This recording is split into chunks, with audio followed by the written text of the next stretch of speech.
Okay, the final video of the week is Climax, which is appropriate for, you know, it had to be the end of the week video because it's called Climax. It's Gasper Noe, Gasper Noe, whatever you call him. This was his. This is the only film of his I've seen. I've got Love on Blu-ray, but I haven't watched it yet. But this is his big new release. It got some good reviews. It was heralded as a very good technical experience. I think that's an important thing. Technically it's good, but it's pretentious as hell. It's Pretension 101. You know, the scripting is so basic in this film, it's insane. Like, for technicality it's a like 5-star film. For drama it's like a 2-star film. You know, it's really extreme. Basically this dancing troupe who get together to do this dance thing under this small dancing troupe run by these 2 women. One of them is behind the scenes who's got a kid, the other one the dancer who organises it all. And they're doing this dancing and going on tour with it. It's brought together really quickly, and but they've all come together. They're all professional dancers and they're all giving it their all. So the thing takes place after all the rehearsals been done. They're having a little party before they start going on tour, and they're kind of they're letting the guards down a little bit, and you go around them as they talk about each other, because everyone's formed opinions of each other now. Even though they started off not knowing each other that well, they're now forming opinions, and now they're like making comments about each other behind their back. So the women are catting at each other, the guys are pretty brutal with each other, and it's pretty graphic what they say. Now, because I worked in theatre before, this did not ring true. I mean, yeah, people are catty, people can be nasty with each other sometimes, but that's not the general. Well, maybe in France it is, but in Britain I've never seen that kind of thing being like, dominant. Sometimes you get bad days with people and it can get a bit rough, but the general cynicism in this film when people talk about each other is trying too hard. It's really try hard. It's not. It's like trying to show a misanthropic view of the world by having people say the most base stuff about each other. But all the characters aren't characters, they're just like types, and it just feels like you're narrowing people down to types, and it's very ungenerous and very kind of nasty, and very much because all the characters are really young, pretty young. But that's I think the excuse is these young people are trying to act older than they are, but it still doesn't ring true. There's a variety of people, in any job there's a variety of people, different type of people. Even in theatre there was a variety, a lot of different people, different types of interests. And I've never seen any group like this before. Even in like bad productions, I've never seen this kind of behaviour before. It feels like it's very forced, and it's very much like I hate the world, teenager type of writing. And the whole film feels that way. It feels like we're going to rub your nose in muck for an hour and a half. And basically what happens is someone spikes the punch. So after they start partying, everyone starts to feel weird. Someone spiked the punch and everyone is starting to hallucinate and have bad trips, which leads to them getting paranoid and leads to them throwing people out. And it's outside's freezing cold because in the middle of winter. Inside's warm, but outside's freezing cold. And they get paranoid who spiked the punch, and various people are blamed out of stupid reasons, out of spiteful reasons. I mean, it's a very multicultural cast. It's bit in France, there's black people, white people, people kind of in the middle, you know, like multiracial sort of thing. And it doesn't care who's who, as long as, I mean, people act like no one's good or bad because of skin colour. Is the biggest thing. That's the one good thing is going for it. But everyone acts in a way that's just nasty, in a kind of horrible, like cynical way. And it's not fun the way like Paul Verhoeven film can be fun. Paul Verhoeven does have cynicism in his films, but it's usually evened out a lot more than this one is. This one feels like it's like it feels like Showgirls, but slightly better written, but still as spiteful and as nasty.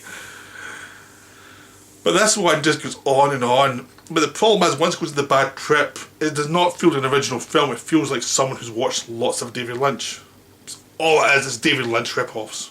I mean, it's really... It feels like the director has watched Twin Peaks Fire Walk With Me a lot.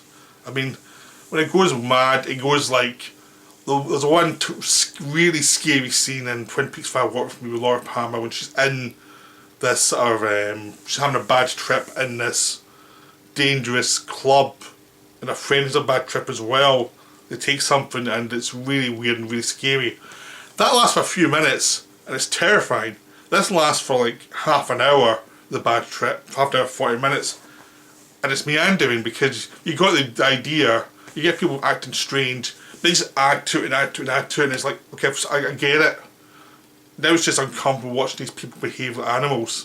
Which is the point is people behave like animals once their inhibitions are lost, and which is a very dull comment. It's a very dull theme, especially these like spoiled young artist thing. It just feels like it's not very deep. There's nothing to say. It's just like an idea of, I'm going to say this is deep because I'm saying humanity is awful.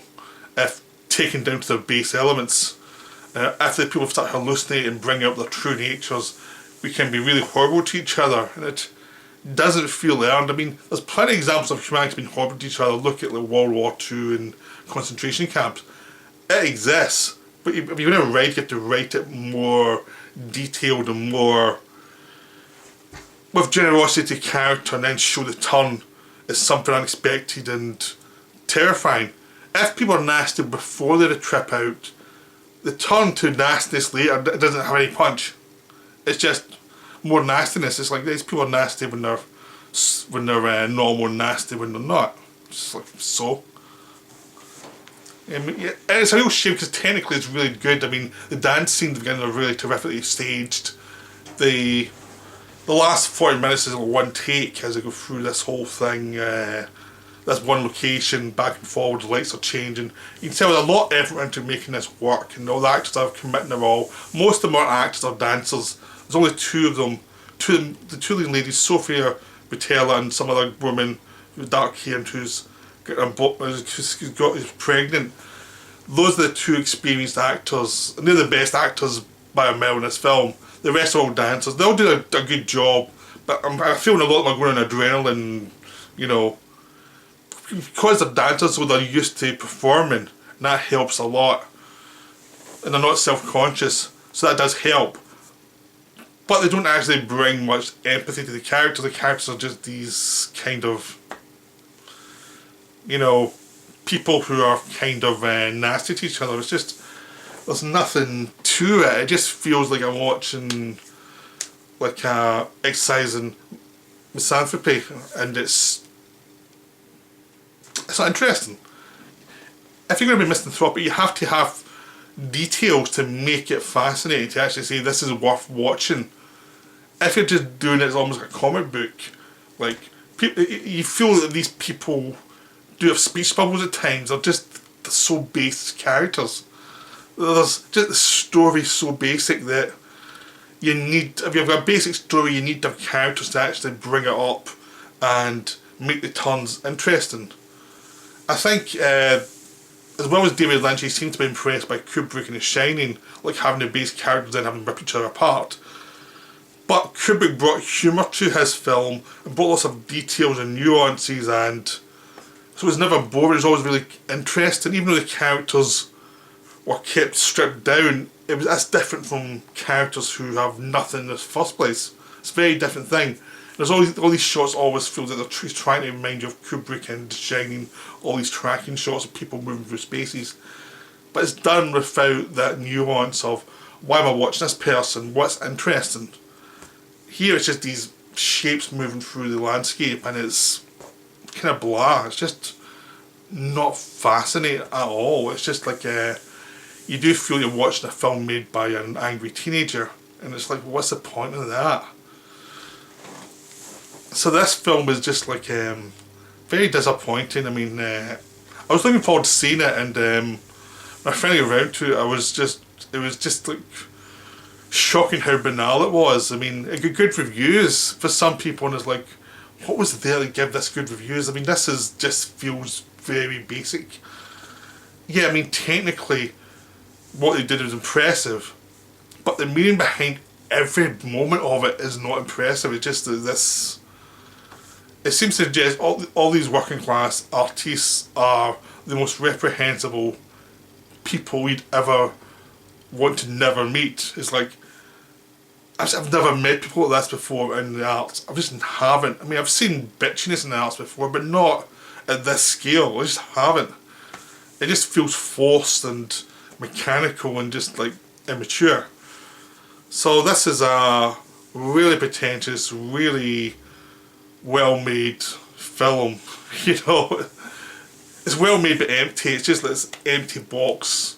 You know, it reminded me a lot of David Fincher's Seven, which was another one that was lots of things just misanthropic but without meaning. This film has the same feel to it with all these kind of stock characters, just the same as Seven had. It's just that kind of feel to these films that you think, why did you bother making it if you hate people so much? I mean, what's the point of this? You know, to make something scary about how horrible people can beat each other, you have to start with what we recognise and then work from that. Not just work from this kind of area of disdain for humanity even before you get to the dark side.